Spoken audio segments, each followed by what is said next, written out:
Première présentation du jour de Pierre Berg, Pompe Technologie.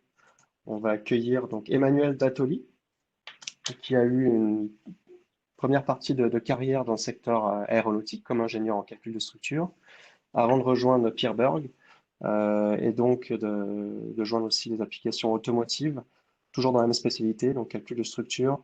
Donc il est depuis 2010 responsable de calcul de structure. Et puis en 2016, il a également eu l'opportunité de prendre la responsabilité du laboratoire essai du site, donc ce qui lui permet d'avoir une double compétence, corrélation expérimentale et puis expertise en mécanique, en modélisation numérique. Donc ça va être d'ailleurs l'enjeu de la présentation d'aujourd'hui avec la prise en compte de différents couplages et une forte analyse donc, des corrélations expérimentales et approches numériques. Voilà, je passe la parole à Emmanuel Dattoli qui va pouvoir nous raconter ça plus en détail. Bienvenue, Emmanuel. Oui, bonjour à tous. Vous m'entendez bien? Oui, c'est parfait. Ok, parfait. Voilà, donc merci d'abord de me donner la parole. Donc je suis très content de partager avec vous cette présentation, notamment parce qu'elle va illustrer une partie du savoir-faire de l'équipe calcul que j'ai le plaisir de diriger depuis quelques années maintenant. Alors, juste un petit peu. Voilà, c'est bon. Ouais, il y a un peu d'inertie au départ et après Ouais, un ça, petit peu voilà. d'inertie. Ok. Faut lancer la Voilà. machine. Ouais. Alors, voilà. Alors, je vous propose de commencer par un rapide sommaire. Donc, dans un premier temps, je vous donnerai quelques infos à propos de notre société. Ensuite, on fera un petit focus sur le cadre d'intervention de l'équipe calcul de Pierre-Bourg-Thionville. On poursuivra avec quelques notions relatives au concept de pompe centrifuge et au système de refroidissement des moteurs à combustion interne, parce que c'est ce qui constitue notre cœur de métier à Thionville. Et on pourra alors passer à la présentation du cas d'étude en déroulant le processus de modélisation donc d'un couvercle en plastique pour pompe à eau de moteur à combustion interne. Et puis on terminera par un petit temps de questions-réponses. Voilà, donc rapidement concernant notre entreprise, donc nous on appartient au groupe Rheinmetall, qui est un groupe allemand d'une taille assez importante, étant donné qu'il compte 25 000 salariés. Donc les activités sont partagées entre à peu près à parts égales entre les activités automobiles d'un côté, au travers de la division Rheinmetall Automotive, donc à laquelle on appartient, et l'autre division étant Rheinmetall Défense, comme son nom l'indique, consacrée au monde de la défense. Voilà, donc concernant Rheinmetall Automotive, forcément c'est une société très internationalisée, voilà, qui colle au marché de l'automobile avec 50 sites à travers le monde, dont 25 situés en Europe. Donc les activités de Rheinmetall Automotive sont dans leur immense majorité concentrées vers le développement et la production de composants pour moteurs. Donc combustion interne jusqu'à maintenant, et puis forcément on est en train de s'adapter vers la nouvelle donne, donc l'hybride et l'électrique, voire l'hydrogène. Voilà, donc on va trouver dans sa branche Mécatronics, donc qui correspond à la marque Pierre-Bourg, c'est pour ça nous on est Pierre-Bourg, parce qu'on appartient à la division Mécatronics. Donc on va trouver dans cette division la business unit Pompe Technologie, donc qui est donc c'est une business unit qui s'occupe exclusivement de développer des systèmes de pompe, que ce soit des pompes à huile, des pompes à vide ou des pompes à eau. Voilà, et pour en finir avec l'entreprise, voilà, donc nous on est situé au nord de Metz, à une trentaine de kilomètres au nord de Metz, en région Grand Est. On est le seul site français du groupe. Il y a une entité commerciale à Paris, bien sûr, mais en termes de développement, voilà, on est les seuls en France. Et donc notre centre a la particularité d'être le centre d'expertise pour le développement des pompes à eau mécaniques. Voilà, donc ça nous amène à parler du cadre d'activité de l'équipe calcul de Pierre-Bourg-Thionville. Donc forcément, on intervient dans le développement de pompes à eau mécaniques, hein. C'est vraiment notre activité locale. Mais on intervient également pour le compte d'autres sites dans le développement de pompes à eau électriques pour diverses applications. Non seulement le refroidissement principal, mais également le refroidissement auxiliaire ou le transfert de l'équipe de refroidissement. On aborde également d'autres technologies, avec certains types de pompes à huile électrique, ainsi que des pompes électriques à vapeur de carburant. Donc ça, c'est notre domaine d'activité. Et puis depuis un peu plus récemment, on développe également des systèmes de, de vannes pilotées, toujours pour les orienter principalement vers les circuits de refroidissement. Donc si on accepte ce dernier cas qui est un peu nouveau pour nous et qui n'est pas une pompe, bon, on peut s'apercevoir en fait que les différents systèmes que j'ai cités ont leur technologie est basée en fait sur le principe de la pompe centrifuge. Et en fait, voilà, l'hydraulique pour la pompe centrifuge, c'est, comme vous allez le voir, réellement le cœur de notre métier. Donc concernant notre relation avec Ansys, ben, en fait c'est tout simple, hein. À partir de 2006, à la date à peu près à laquelle je suis arrivé chez Pierrebourg, mais je suis pour rien dans le choix de la technologie Ansys. En tout cas, le groupe a décidé de s'appuyer sur les produits Ansys pour réaliser l'ensemble de ses activités de simulation numérique. Donc nous on utilise ISMCFD et Ansys CFX pour le calcul hydraulique. Ansys Mechanical et Encode Design Life pour le calcul de structure, et également Ansys Maxwell 3D pour le calcul électromagnétique. En parallèle, on utilise d'autres logiciels, donc soit en parallèle, soit en combinaison des produits Ansys. Donc c'est notamment le cas du logiciel Digimat, qui est une plateforme de modélisation de matériaux composites, dont je vais reparler plus tard dans cette présentation. Voilà, juste deux slides pour parler voilà, des compétences principales de l'équipe calcul au niveau de Pierrebourg. Donc il y a deux axes, hein. Le premier, j'ai déjà cité, donc c'est vraiment le calcul hydraulique, mais spécifiquement orienté vers les systèmes de pompe centrifuge pour toute application, hein. Donc on avait aussi bien pour du liquide que de la vapeur de carburant, enfin liquide, gaz, peu importe, tant que c'est un système de pompe centrifuge. Donc on réalise bien entendu le dimensionnement 1D. Chaque produit est particulier et nécessite un dimensionnement particulier. Donc je reviens juste après. Voilà, on donne les paramètres généraux en fait du système centrifuge pour atteindre les spécifications demandées par le client. Et bien sûr, la deuxième phase, c'est la CFD pour une étude détaillée du comportement hydraulique du système. On fait également un peu de simulation de comportement en 1D. Et le deuxième axe, eh ben, c'est tout ce qui concerne le calcul de structure, avec une compétence spécifique, dont on existe qu'à Thionville, en tout cas au niveau de notre groupe, qui est le calcul de pièces plastiques renforcées de fibres courtes. Donc voilà, ces deux points-là en fait, voilà, j'ai centré la présentation sur ces deux compétences. De manière un peu annexe, on fait également du calcul d'électromagnétisme. Ça, voilà, ça dépend un peu du type de produit qu'on a à aborder. Voilà, maintenant je vais alors, histoire que vous compreniez un peu l'enjeu du calcul que je vous présente par la suite, je vais vous présenter maintenant dans les grandes lignes le fonctionnement d'une pompe centrifuge. Donc voilà, vous avez un petit schéma au centre.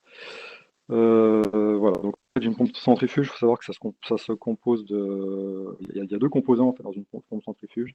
Il y a un composant tournant, donc on appelle la roue à aube, hein, qu'on voit ici en coupe, voilà, en vue transversale et là de face. Et donc cette roue à aube est la volute. Voilà. Donc il faut les deux composants pour faire un étage centrifuge. La particularité de la volute, bah, c'est qu'elle a une section en fait qui est évolutive, avec une tendance à augmenter entre l'entrée et la sortie de la pompe. Donc basiquement, comment ça fonctionne? Bah, le fluide va être aspiré axialement au centre de la roue et va en ressortir tangentiellement par la volute. Donc la roue à eau, par sa rotation, elle va fournir une énergie cinétique au fluide, et cette énergie cinétique, elle est partiellement transformée en énergie de pression du fait de l'augmentation de section de la volute. Donc en sortie de volute, on a un fluide qui est caractérisé par une pression et un débit qui dépendent à la fois des caractéristiques géométriques de la volute et de la roue à aube, mais également de la vitesse de rotation de celle-ci. Voilà, donc une pompe centrifuge, ça se dimensionne sur un point qu'on appelle point caractéristique, et ce point est défini par une vitesse de rotation de la roue, une pression et un débit de sortie. Voilà, quelques mots maintenant sur les systèmes, sur le principe du système de refroidissement des moteurs à combustion interne. Donc c'est quelque chose qui est relativement basique. Donc sur les schémas de gauche, on voit une coupe du système de refroidissement d'un moteur à combustion interne. Donc le refroidissement du moteur, bah, il est assuré par la circulation d'un liquide caloporteur dans des galeries qui sont aménagées dans le bloc, à proximité des cylindres. Ce liquide, une fois qu'il est chargé de calories, bah, il est lui-même refroidi par l'air ambiant via un radiateur. Voilà. Et il faut savoir que c'est en fait une pompe à eau centrifuge dans la immense majorité des cas qui assure la circulation de ce liquide de refroidissement dans le moteur. Voilà. Le schéma de droite est un peu plus technologique. Alors ça, c'est vraiment l'architecture classique d'un circuit de refroidissement d'un moteur à combustion interne. Ces dernières années, ils ont eu tendance à se complexifier énormément, et je ne parle même pas de l'hybride. Donc là, c'est vraiment la vision la plus simple qu'on peut en avoir. En tout cas, il a l'avantage de bien présenter la pompe à eau centrifuge comme élément central du système de refroidissement. Donc c'est vraiment le cœur du système. Si la pompe vient à ne plus être opérationnelle, on perd le refroidissement et le moteur à court terme est rapidement détruit. Voilà, concernant donc on en vient maintenant au cas d'étude. Alors, avec une présentation succincte du moteur auquel, alors c'est une ancienne étude que je vous propose. Donc présentation succincte du moteur auquel est destinée notre pompe, ainsi que quelques éléments du cahier des charges de la pompe. Donc en effet, lorsque nous sommes consultés pour le développement d'une nouvelle pompe de refroidissement, c'est toujours dans le cadre du développement d'un nouveau moteur ou de l'évolution d'un moteur existant. Donc nous, on est vraiment lié, on agit en tant qu'équipementier rang 1 pour le compte d'un motoriste ou directement pour le compte d'un constructeur de véhicules. Donc dans le cas considéré, il s'agit d'un moteur qui se décline, je parle au présent, ce qui est actuellement produit, sous deux versions. Donc 1 litre 3 cylindres ou 1 litre 3 4 cylindres. Donc là, dans ce cas-là, c'est un moteur essence, mais bon, essence ou diesel, ça ne change pas grand-chose pour nous. La particularité peut-être, c'est que le client, donc c'est une nouvelle génération pour le client, c'est une nouvelle génération de moteur. Il le voulait vraiment le plus léger possible. Alors c'est pour ça que le bloc moteur est en aluminium. Sur la précédente version, il était en fonte. Donc il le voulait vraiment le plus léger possible. Et il voulait également que tous les composants soient optimisés à la fois du point de vue du poids et du point de vue du process. C'est-à-dire avoir un moteur optimisé d'un point de vue du coût en fait et d'un point de vue des performances. Voilà. Donc là, c'est un moteur de nouvelle génération, compatible avec la norme Euro 6 et donc qui est en service depuis 2017. Alors quelques points de l'aspect de la pompe pour vous donner une idée des grandeurs physiques qui nous concernent. Donc la pompe, elle va tourner à une vitesse de 5357 tours par minute. Le débit va être de 108 litres par minute. La delta P, donc le delta P, c'est le différentiel de pression entre l'entrée et la sortie de la pompe. Il va être de 1200 bars, 1200 millibars minimum. C'est ce qui est en pression d'entrée, on aura 1,5 bar. Donc on va faire circuler un liquide de refroidissement qui est un mélange à 50-50 d'eau et de glycol. La température du fluide sera à 200 degrés, donc ça c'est du classique. Et concernant le matériau du couvercle, on nous a demandé spécifiquement de considérer un couvercle en plastique pour les raisons que j'ai évoquées juste avant. Donc si on regarde la pompe en elle-même, donc il s'agit d'une pompe dont la volute est partiellement intégrée dans le bloc moteur. Alors on voit ça très bien sur la première image en haut à gauche. Donc c'est souvent le cas. Dans d'autres situations, la pompe est un élément complètement indépendant du bloc moteur. En tout cas, là, la volute est intégrée donc à moitié dans le bloc. Donc sur la première ligne de photo, on peut voir c'est le montage d'essai en fait qui nous a servi pour les essais de validation de notre pompe. Donc il est constitué d'une partie de bloc moteur qui est fourni par le client. Mais en fait, dans la plupart des cas, on se contente d'un montage qui est usiné dans un bloc d'aluminium ou d'acier, sans prendre en compte réellement le véritable bloc moteur qui n'est pas toujours disponible au moment où on intervient. Voilà, donc la configuration de cette pompe est un peu particulière. On la livre au client en deux parties. Donc un sous-ensemble, donc on voit en bas à gauche, qui inclut la roue à aube, le roulement, on va dire que c'est le rotor plus une partie d'interface. Donc ce sous-ensemble-là, et d'autre part le couvercle qui est la partie qui nous intéresse. Donc, pour que la pompe soit fonctionnelle, il faut assembler le sous-ensemble roue à eau plus le couvercle sur le bloc moteur. Le couvercle vient compléter la volute. Voilà. Donc là, on repère bien l'entrée et la sortie de la pompe avec la volute et sa forme particulière en spirale, sa forme évolue. Voilà. On rentre dans le vif de la modélisation. Donc, je vais commencer par la partie structure. Donc, d'un point de vue géométrie, on va modéliser la partie du bloc moteur, le couvercle, mais également les inserts anti-compression et ainsi que les vis. Donc, ça donne un maillage d'1,5 million de nœuds, maillage tétraédrique. En termes de conditions limites, bon, bah, c'est assez classique. On va bloquer le bloc moteur, les degrés de liberté du bloc moteur dans l'espace. On va simplement faire en sorte, faut juste que le moteur puisse se dilater, étant donné qu'il y a un champ thermique qui est qui est pris en compte. Donc il faut laisser la pièce se dilater de manière naturelle. Ensuite, on va gérer tout ce qui est contact. Alors, on a la chance de modéliser des pièces de taille relativement pas faible, mais bon, ça tient dans la main, ça tient sur un bureau, donc on peut se permettre de faire des modélisations très détaillées. Donc voilà, typiquement, vous voyez sur la modélisation des vis et des inserts anti-compression, vraiment modéliser dans le détail tout l'ensemble des contacts, avec des contacts frictionnels si c'est nécessaire. Ensuite, on passe au chargement mécanique, thermomécanique. Donc en fait, il y a un joint à l'interface entre un PIP seal, un Press-in Taste seal. Donc ce joint vient faire étanchéité entre le couvercle et le bloc moteur. Donc bien sûr, il est comprimé, donc il génère une pression en fait entre les deux pièces. Donc cet effet-là, en fait, on l'a modélisé en appliquant une pression de 15 bars dans la gorge du joint, tout simplement. Cette pression de 15 bars, elle vient en fait d'un calcul, alors que je ne montre pas ici, mais c'est un calcul qui a été fait séparément, un calcul 3D sur le joint. On maîtrise aussi pas mal tout ce qui est calcul de joints élastomères. En tout cas, on a développé des compétences dans ce domaine, ce qui nous permet de les traiter également en 3D, de récupérer les pressions de contact et donc voilà, de le réinjecter dans ce calcul. On va également prendre en compte la précharge des vis, hein. C'est l'effort axial résultant dans la vis une fois qu'on l'a serré. Donc là, ça va être 9800 newtons dans chaque vis. Et pour la thermique, ben, on va considérer une température uniforme de 100 degrés pour l'ensemble des pièces. Alors, étant donné qu'on a des matériaux différents, on va avoir des effets de dilatation différentielle, et donc d'où des contraintes. Voilà, on passe au chargement hydraulique. Donc la pression d'entrée 1,5 bar, bah, ça on considère qu'elle est, à juste titre, qu'elle est uniforme. Donc voilà, champ de pression de 1,5 bar uniforme. Par contre, ce qui se passe dans la volute, bah, comme je vous l'ai expliqué, la pression elle est pas uniforme à cause de cette évolutivité de section. Et puis c'est l'essence même de la pompe centrifuge que la pression ne soit pas uniforme dans la volute. Donc là, il y a deux approches. Soit on fait une approche conservative avec, voilà, on considère la pression maxi, on l'applique partout. Soit on décide d'être un peu plus fin et de faire ce qu'on appelle une interaction fluide-structure de manière à récupérer vraiment le champ de pression le plus exact possible.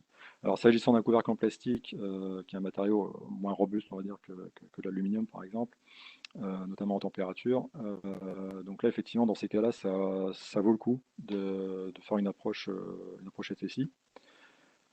Donc une approche FSI, bah, donc nous c'est unidirectionnel. Donc en fait, ça consiste à bah, d'un côté calculer le champ de pression via un calcul CFD et l'appliquer dans le calcul, enfin le transférer pour application dans le calcul de structure. Donc là, sur la partie gauche de la slide, on voit le modèle CFD. Donc c'est la partie du circuit qui nous intéresse, hein, la partie qui passe par notre pompe en fait, avec en condition aux limites une pression d'entrée de 1,5 bar, une vitesse de rotation donc de 5357 tours par minute et un débit de sortie de 108 litres par minute. Voilà. Donc une fois que le calcul est réalisé, ben, on va pouvoir avoir toutes les informations concernant les champs de vitesse et les champs de pression du fluide dans la pompe. Et voilà, on fait en prédimensionnement rapide, en vérification rapide, on fait de la simulation stationnaire, mais on fait surtout du transitoire. qui prend un peu plus de temps. Voilà. Et c'est de ce calcul transitoire qu'on va récupérer un fichier en fait. Alors il y a plusieurs façons de faire. Nous on fait comme ça, je pourrais vous expliquer si vous avez des questions par rapport à ça. Nous on va récupérer un fichier AXDT si je ne me trompe pas. En fait, c'est un fichier de coordonnées, vous avez les coordonnées des points et les valeurs de pression correspondantes. Et voilà, on va faire via une entrée external data dans le calcul de structure, on va pouvoir récupérer ces données de pression comme chargement de structure. Voilà pour la partie FSI. L'autre challenge de ce calcul, alors pour cette histoire, FSI, c'était un challenge d'il y a 15 ans maintenant, je dirais. Euh, le challenge concernant le matériau du couvercle, alors c'est aussi un challenge qui date et qu'on a résolu de manière un peu quelques années après en fait. Maintenant on maîtrise les deux, apparemment ce qui est nécessaire pour nos produits.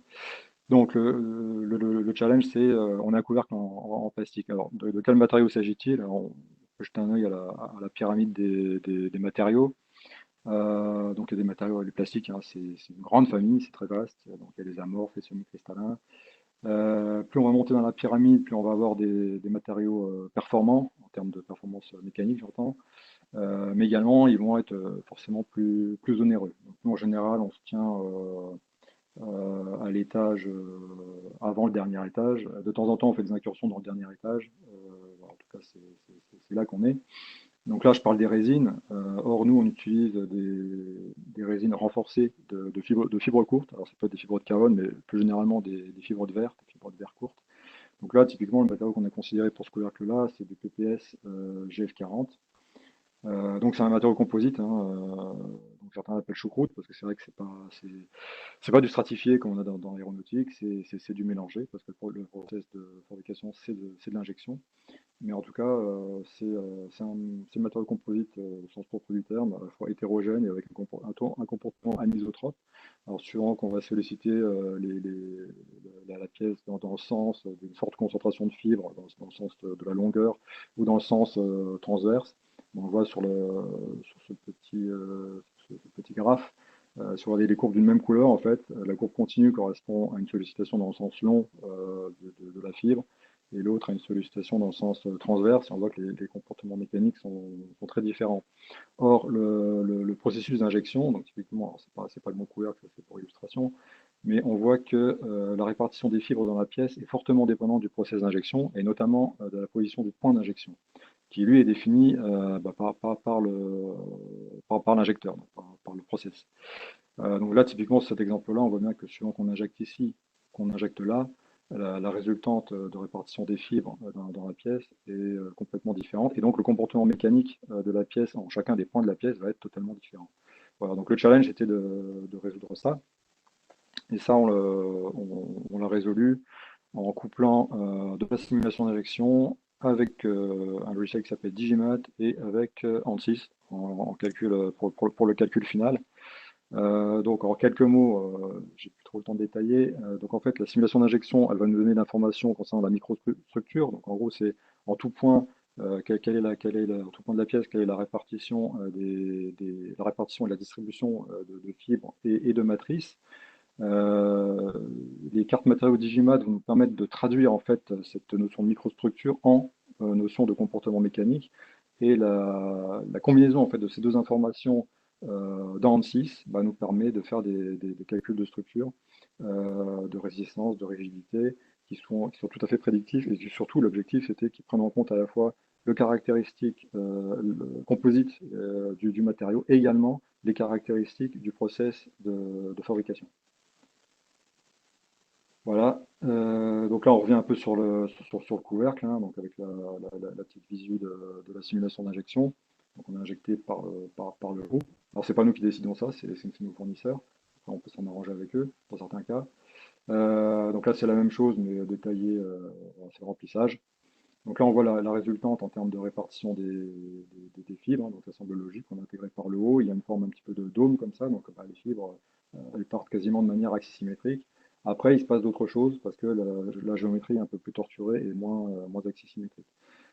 Digimat va également nous informer de la présence des lignes de recollement ou lignes de soudure. En fait, c'est les fronts de matière qui vont se recoller. Et en général, ce sont des zones de faiblesse pour la pièce plastique, donc il faut aussi prendre en compte ça dans le calcul. En termes de post-traitement, alors c'est ça l'avantage de la méthode, c'est que on a un post-traitement qui, en définitive, on traite un problème par essence complexe avec un post-traitement qui en définitive est simple, en tout cas pratique. Donc bien sûr, on peut regarder les déformations, ça y a rien de particulier à ça. Mais en termes de contraintes, alors en fait, on va même pas, on peut, on ne regarde pas la valeur des contraintes, on regarde la valeur d'un indicateur de défaillance, un failure indicator, en l'occurrence le SAI 3D. Et cet indicateur, bah, s'il est à 1, ça veut dire que la structure est safe, mais sans marge de sécurité. Si on est au-delà de 1, bah, il y a de la marge de sécurité. Donc, si on est au-delà de 1, il y a un souci. Donc ce qu'on fait, bah, c'est qu'on on vise 0,8, histoire d'avoir une marge de 20%. Et dans les lignes de soudure, bah, on va même viser 0,5. Voilà, en tout cas, l'avantage, c'est que toute cette complexité du fait du matériau composite, du process, etc., eh ben, en termes de post-traitement, c'est finalement qu'une seule valeur à post-traiter, celle du failure indicator. Voilà, juste encore quelques mots, parce que là, tout ce dont je vous ai parlé là, ça concerne le calcul statique. Bien sûr, on a des problématiques en fatigue, mais pas que, c'est-à-dire que la pompe, les composants de la pompe sont sollicités mécaniquement bah, du fait des pulsations de pression. Donc ça c'est la fatigue mécanique classique.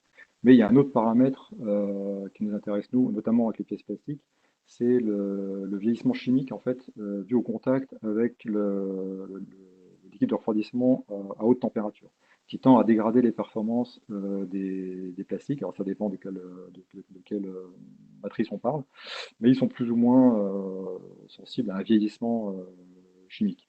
Alors pour nous, le challenge, c'est de combiner en fait à la fois les effets de la fatigue mécanique avec les effets de la fatigue chimique, donc du vieillissement.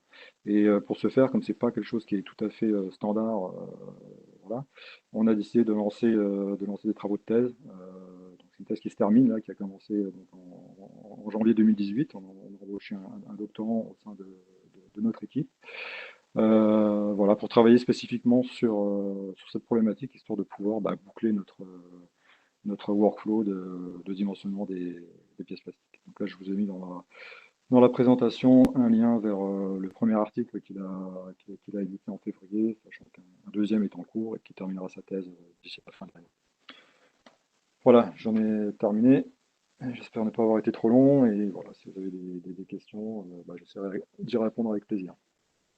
Merci Emmanuel pour cette présentation détaillée présentant différents types de couplage, CFD, puis également matériaux, process matériaux. Alors effectivement, il y a plusieurs questions.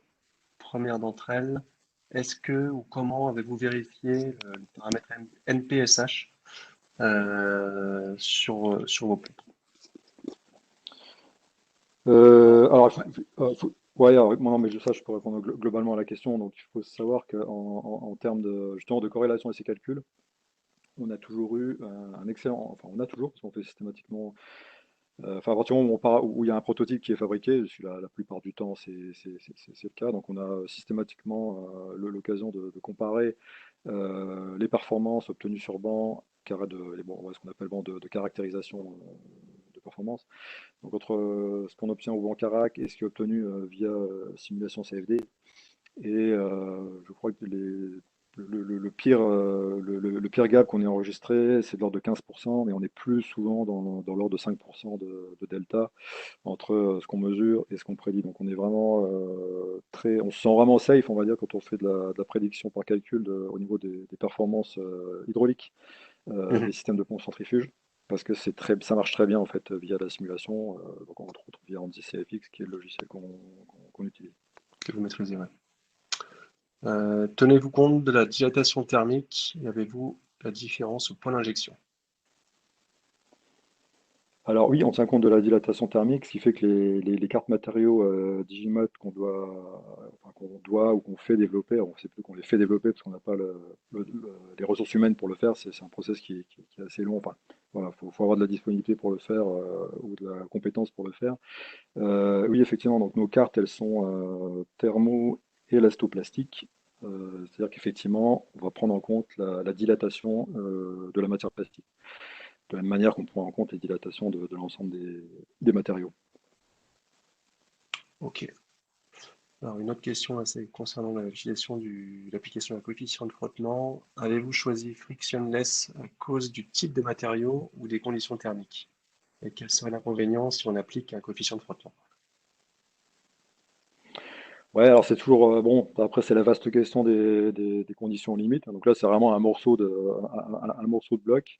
L'avantage, en fait, je sais pas si ça se voit bien sur le schéma, mais sur la vue, on met du frictionless en fait sur trois parois orthogonales en fait, suivant les trois plans, ce qui permet à la pièce de se dilater dans les trois directions, tout en étant maintenue dans l'espace.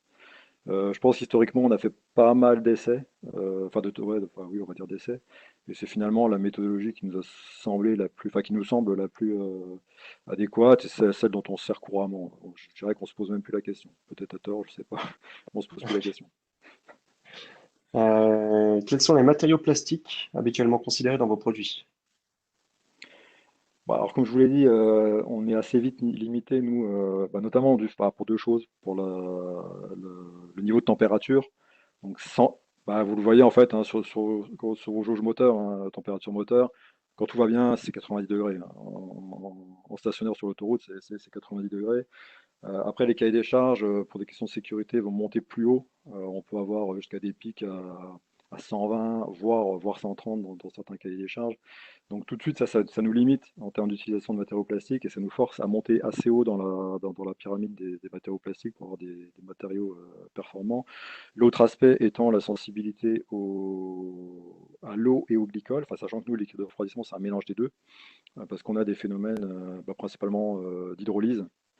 Mhm. Voilà, donc typiquement, les constructeurs, pour des questions de coût, enfin, nos clients aimeraient bien toujours, même nos commerciaux d'ailleurs, aimeraient bien toujours nous pousser vers le PA66, le polyamide. Ça peut se faire, mais c'est déjà un matériau qui est un peu limite par rapport à nos applications. Le PPSGF40, qui est le matériau de ce couvercle-là, on peut nous reprocher que c'est un peu un matériau de luxe, mais parce qu'il est très peu. Mais après, l'avantage, c'est qu'il est très peu sensible à l'hydrolyse. Il a un très bon comportement à haute température. Il est un peu cher, c'est vrai, euh, mais au moins il est sécuritaire. Mais bon, comme vous le savez, dans l'automobile, c'est toujours le prix qui gagne à la fin. Ouais, le Et point bien de souvent, vue. on est bien obligé de se retourner vers des matériaux un peu moins performants. Ok, alors j'en profite d'ailleurs pour faire un petit aparté. Demain, on a une présentation sur Ansys Grand A sur la caractérisation des matériaux qui pourra vous intéresser et les personnes qui ont des problématiques justement liées au choix des matériaux, quant à des critères de tenue mécanique, de coût ou de type de composants en fonction des domaines d'exploitation, notamment température. Voilà. Une petite dernière question, il y en a encore beaucoup, mais on va devoir clore sur cette session questions-réponses. Dans le cas de la pièce de la présentation, quel est le gain de masse en comparaison d'une solution aluminium? Oui. Alors, ouais, alors le gain de masse à isogéométrie, donc je crois qu'on était à 300 grammes pour l'aluminium et on est à 182 grammes pour PPSGF40. Alors ça peut sembler peu hein, sur une pièce, mais voilà, faut bien voir que en automobile, voilà, en termes de consommation de carburant, on chasse le pourcent et donc voilà, tout est bon à prendre, y compris en termes de masse en fait, de masse embarquée. Après, il faut pas, il faut éviter de faire des comparaisons à isogéométrie parce que ça aussi on l'a appris de nos erreurs, on va dire. On a appris que si on veut faire un design en plastique, il faut dès le départ de la conception considérer qu'il va être en plastique. Si on fait un design en alu, il faut considérer qu'il est en alu. Il est très risqué de faire voilà, de considérer le même design simplement en changeant le matériau. Voilà, on ne préconise pas ce genre d'approche. Ok. Alors je rebondis du coup sur un point que vous avez mentionné précédemment. Il y a une question qui porte justement dessus. Comment voyez-vous l'évolution des spécifications constructeurs dans le cadre de mobilité électrique, en particulier sur les températures d'épreuve et leur durée?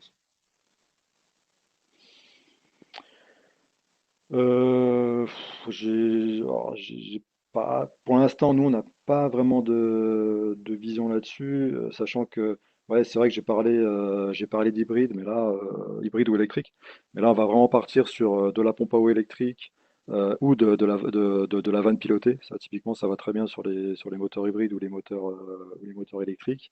Après, c'est vrai que j'en parle pas dans cette présentation-là parce que c'est pas l'axe, mais nous, on est surtout sur le développement de pompes variables, euh, donc de pompes à eau à débit variable, mais là, qui sont pilotées également, ce sont des pompes mécatroniques, mais on reste là dans un cadre d'application moteur à combustion interne qui n'est pas complètement, qui n'est pas mort tout de suite, hein. Bon, on sait que certainement que bon, l'avenir est assez limité pour ce type de Ouais. moteur.